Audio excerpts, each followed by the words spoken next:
Hello and welcome to Indian Story. There is nothing more beautiful and exciting than story. Everybody has a story. In fact, the story is a light. Now let's watch what this story has to say.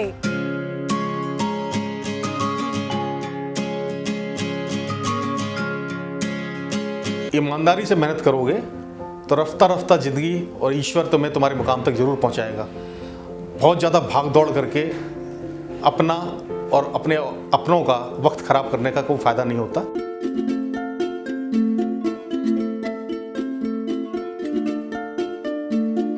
Ram Ram. मैं Dhirendra Srivastava Agra UP का रहने वाला हूँ। हम जहाँ तक business की बात करें तो एमको इंजीनियर्स मेरी कंपनी का नाम है। बचपन मेरा बहुत अच्छा था कि पिताजी मेरे सरकारी ऑफिसर थे और हम लोग शुरू से ही ऑफिसर्स के बीच में ही रहे, ऑफिसर्स कॉलोनी में रहे। किसी तरह की कोई दिक्कतें नहीं थी। जैसा एक सरकारी अफसर, ईमानदार सरकारी अफसर थे हमारे पिताजी, जिन्होंने हमें हमेशा ईमानदारी और मेहनत की परिभाषा सिखाई और उसी पे चलते रहे हम लोग। स्कूल में मैं सेंट्रल स्कूल में पढ़ा, फिर आगरा कॉलेज से मैंने बीएससी किया। फिर पिताजी ने कहा तुम्हें आईएएस बनना है। पहले इच्छा थी डॉक्टर बननी था। डॉक्टर बनने का थोड़ा सा सपना इधर उधर होता नज़र आया तो कहीं वेटनरी में सिलेक्शन हुआ। पिताजी ने कहा नहीं, एमबीबीएस करना है, अगले साल करना। हमारा ज़माना यस पापा वाला हुआ करता था, तो हम यस पापा कह के एम इकोनॉमिक्स ज्वाइन कर लिया कि भाई आईएएस बनना है। बट शायद सितारों में कहीं लिखा हुआ था कि मुझे फरीदाबाद आना है और बिज़नेस करना है। मैं अपनी फैमिली का, श्रीवास्तव में जैसे नॉर्मली बिजनेस में नहीं होते हैं लोग, मैं अपनी फैमिली का पहला बिजनेसमैन था। मेरी मदर ने बोला कि कोई कहाँ बिजनेस कर पाओगे, लेकिन जब मैं फरीदाबाद आया तो मुझे इलेक्ट्रिक मोटर्स के बारे में पता नहीं था, फरीदाबाद के बारे में पता नहीं था। बट मुझे लगा कि पढ़ाई लिखाई एक तरफ, लेकिन आज आ गया हूँ तो एक जुनून था कि अब मैं बिज़नेस करके दिखाऊँगा। जिस लाइन को मैंने कभी सोचा नहीं था, इलेक्ट्रिक मोटर्स के बारे में मुझे पता नहीं था। मैं 1989 में फरीदाबाद आया और एक छोटी सी वर्कशॉप लगाई जिसमें हम बड़ी कंपनीज़ के लिए जॉब वर्क करते थे। लेबर जॉब पे उनको मोटर वाइंडिंग का काम कर दिया करते थे। कुछ 20-25 लड़कों को एंगेज किया, उन्हीं से सीखा, उन्हीं से काम सीखा। हमने खुद भी कंपनीज से सीखा और धीमे धीमे हम बढ़ना शुरू हो गए। मन में एक अटूट विश्वास था जो शायद पिताजी ने या माताजी ने सिखाया था कि ईमानदारी से मेहनत करोगे तो ईश्वर एक दिन ज़रूर तुम्हारा हाथ पकड़ेगा और तुम्हारे मुकाम तक पहुंचाएगा।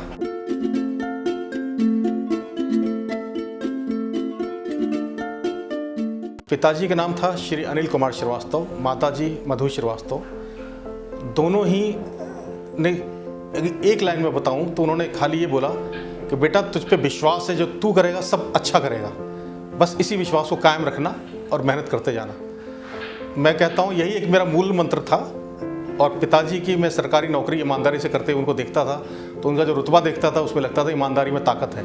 पिताजी तो मुझे 12 साल पहले छोड़ गए। माताजी आज मेरे साथ में यहाँ फरीदाबाद में ही है। यही कहूँ कि मैं माताजी के साथ, मैं यहाँ फरीदाबाद में उनके साथ रह रहा हूँ। माताजी का आशीर्वाद वही है जो उन्होंने मुझे सिखाया था कि आज भी मैं चाहे रात में 2 बजे सोऊं लेकिन सुबह 5 बजे मैं उठता हूँ। तो माताजी से शायद ये सीखा कि 3-4 घंटे सो लेना बहुत है, बाकी 17-18 घंटे काम करो। और वो काम करते हैं, आज भी करते हैं। चाहे हम अपना बिजनेस का काम हो, चाहे हमें फ्रेंड सर्कल में जाना हो, चाहे हमें सोशल सर्विसेज करनी हो।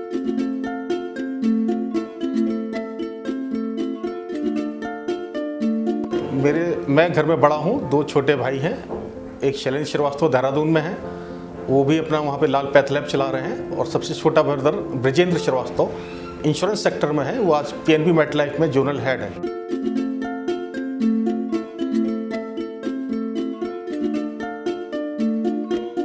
नाइनटीन 1994 में शादी हुई थी। पत्नी का नाम है अंजू श्रीवास्तव, वो कानपुर के रहने वाली हैं। वो भी एमए एजुकेशन है। उनका जब साथ मिला तब ये लगा कि नहीं भाई, अब ये साइकिल स्कूटर से काम नहीं चलेगा, अब तो कार भी चाहिए, अब बड़ा मकान भी चाहिए, बड़ी फैक्ट्री भी चाहिए। तो शायद कह सकते हैं कि जब गृहस्थी में आए तो फिर अपने बारे में ढंग से सोचना शुरू किया। और बढ़ते बढ़ते आज भी मैं कहूँ, चाहे सोशल सर्विसेज हो, चाहे बिजनेस का काम हो, पूरा बिजी रहते हैं, 12-14 घंटे काम करते हैं आज भी। तो हर तरह से उनका सपोर्ट रहता है कि भाई रात बिरात हो जाए, कुछ भी हो जाए, आप जो कर रहे हो अच्छा कर रहे हो, मुझे इतना पता है। बस यही एक ताकत होती है घर की, परिवार की। 2 बच्चे हैं, बड़ी बिटिया है आयुषी श्रीवास्तव, उसकी पिछले साल शादी की है। मनन सूद हमारे दामाद का नाम है। दोनों ही अमेरिकन एक्सप्रेस गुड़गांव में जॉब कर रहे हैं, अच्छे मैनेजरल पोस्ट पे हैं। बेटा है प्रखर श्रीवास्तव, इसने भी बीटेक और एमबीए किया हुआ है। ये भी पिछले 4 सालों से मेरे साथ एमको इंजीनियर्स में ही अपना पूरा सहयोग दे रहा है।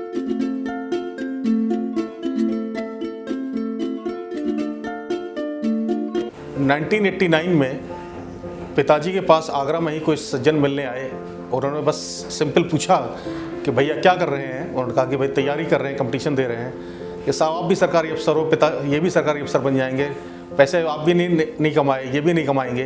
पता नहीं क्यों बात उनकी चुप गई।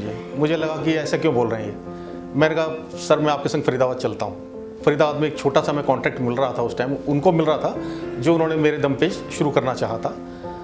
12,000 रुपये खाली मात्र पिताजी ने दिए थे कि मेरे बेटा पैसे नहीं है हमारे पास में, सरकारी अफसर हूँ लेकिन पैसे कमाए नहीं है। उस 12,000 को लेकर के आए, हमने यहाँ लेबर जॉब पे काम शुरू किया, कंपनीज का काम करा। 3 साल कड़ी मेहनत की, सुबह 7 बजे से रात में 2 बजे तक काम करते थे, क्योंकि पैसे भी नहीं थे तो पैसे भी उसी तरह से मिल सकते थे कि भाई लेबर से सीख रहे थे, खुद भी काम कर रहे थे, कुछ पैसे बचाते थे लेबर का काम करके। साइकिल पे भी चले, स्कूटर पे भी चले। भूल गए कि अब सरकारी अफसर के लड़के हैं। और सरकारी जीपें हमारे घर के बाहर हुआ करती थी और उससे करके शुरू हुए। धीमे धीमे हमने सारी बड़ी कंपनीज का काम किया, पोलर, जी मोटर, खेतान, ओरिएंट, सभी का काम किया।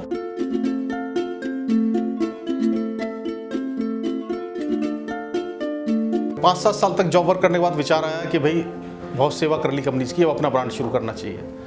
तो हमने एमको इंजीनियर्स ही हमारी कंपनी का नाम पहले भी था, फिर हमने एमको ब्रांड ही अपना इस्टेब्लिश किया। और आज हम ईश्वर की कृपा से 1989 से आज 2025 आ गया, लगभग 35 सालों में इंडिया के हर एक स्टेट में हम मोटर्स बेच रहे हैं। जितने भी कूलर मैन्युफैक्चरर्स हैं, बड़े बड़े कूलर मैन्युफैक्चरर्स हैं, उन सभी को कूलर के एग्जॉस्ट की मोटर्स देते हैं, पेडेस्टल फैंस बनाते हैं, ब्लेड्स बनाते हैं, ये सभी कुछ देते हैं। और एक अच्छा नाम क्वालिटी वाइज कह सकते हैं, गुडविल जो मार्केट में होनी चाहिए वो ईश्वर कृपा से है।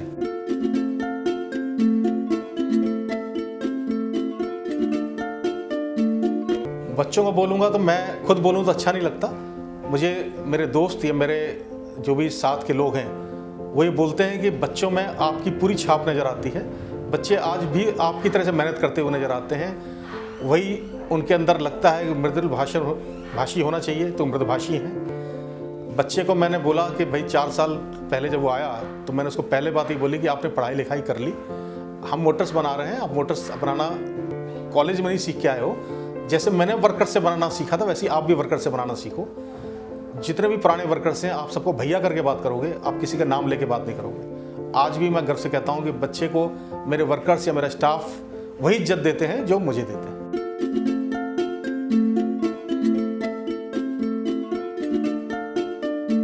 15-17 सालों से पहले भी हम समाज के लिए करते थे, चाहे हमारे सेक्टर की RWA हो चाहे कुछ भी हो।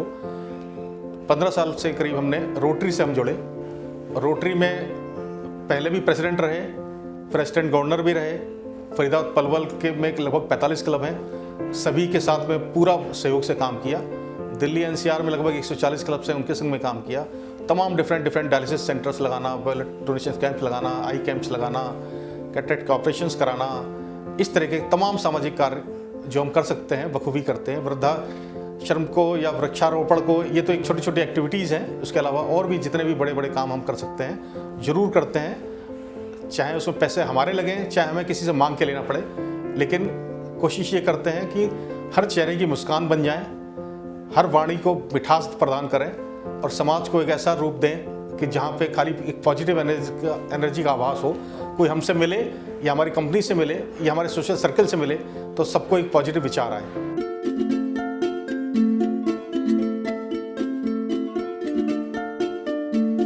म्यूजिक, क्लासिकल म्यूजिक सुनने का, जैसे कि मेरी वाइफ वो क्लासिकल सिंगर भी है और सितार भी बजाती हैं, प्रभाकर विशारद हैं वो सितार में और गायन में। उसके अलावा गज़ल, पुराने गज़ल गायक जितने भी हैं सबका पूरा कलेक्शन है, वो सुनना, खाली समय में पुराने गीत सुनना। फिल्मों को देखने का शौक़ है लेकिन फिल्मों का जुनून नहीं है। देखते हैं, एंटरटेनमेंट होता है, 3 घंटे बाद भूल जाते हैं कि फिल्म में क्या था।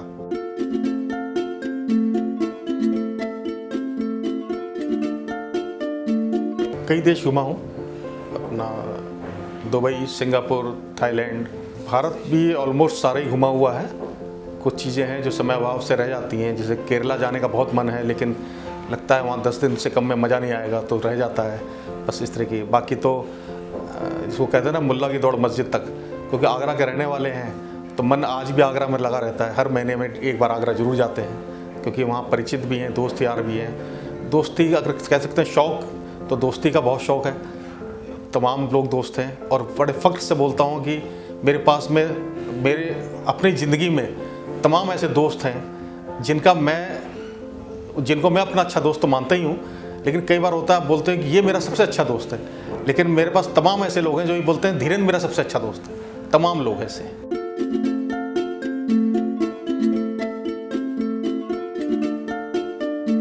धर्म पूरा मायने रखता है, कर्म चाहिए, लेकिन धर्म से एक विश्वास जगता है। अंधभक्त नहीं होते, लेकिन एक एनर्जी होती है जो हमारे सबके अंदर भी एक एनर्जी है। आप रात को सोएं और बोलें, अपना सोते टाइम बोलें, कितने भी थके होंगे, मुझे सुबह 4 बजे उठा देना, आपका ईश आपको उठाता है। तो वो शायद कहीं ना कहीं हमारे अंदर एक ईश छिपा हुआ है सबके अंदर, जो आपको एक पॉजिटिव एनर्जी दे रहा होता है। तो मंदिर जाना या किसी धार्मिक स्थान पर रखना, भजन संध्या करवाना, ये सारे काम मेरे रूटीन के काम हैं जो मैं 12 महीने करता रहता हूँ। इसमें तो कहीं ना कहीं मैं कहूँगा कि अपने बुजुर्गों का आशीर्वाद और ईश्वर पे विश्वास, 2 चीज़ें हैं। कई बार ऐसा होता है, समय होता है, बिजनेस है, सोशल ऑर्गेनाइजेशन में जुड़े हुए हैं, कई बार ऐसा होता है लगता है कि बस अब कुछ नहीं हमारे हाथ में, तो खाली एक ही बात मन में आती है कि साईं बाबा को मानता हूँ। हर साल शिरडी जाता हूँ, तो साईं बाबा के पास जाके माथा झुकाता हूँ और बोलता हूँ कि बाबा बस अब आपने देखना है, और बाबा देखते हैं। मुझे अटूट विश्वास है कि बाबा से जो सच मांगता है वो जरूर मिलता है।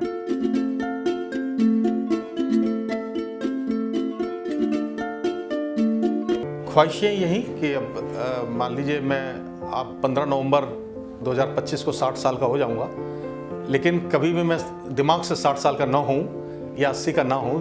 ईश्वर ने जितनी उम्र दी है वो सभी में प्यार बांटता रहूं और सबसे प्यार पाता रहूं, सबको मुस्कुराहटें बनता रहूं, किसी को मेरी वजह से किसी ना चाहते हुए भी तकलीफ ना हो।